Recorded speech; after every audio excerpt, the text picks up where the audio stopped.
ছি, তোমরা মানুষ, তোমাদের মুখে এই কথাটা বলতে একবার আটকালো না। তোমাদের কাউকে আমার স্বামীকে ছাড়াতে হবে না, যা করি হোক আমি আমার স্বামীকে ছাড়াবো।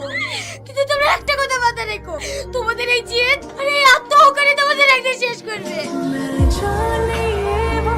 আমাদের প্ল্যান সাকসেস। সারা ভিখারি বাচ্চাটাকে উচিত শিক্ষা দেওয়া হয়েছে। তবে যাই বলো, পল্লবীর জবাব নেই। পুলিশের সামনে কেঁদে কেঁদে গয়নার জন্য কি নাটকটাই যে করলো।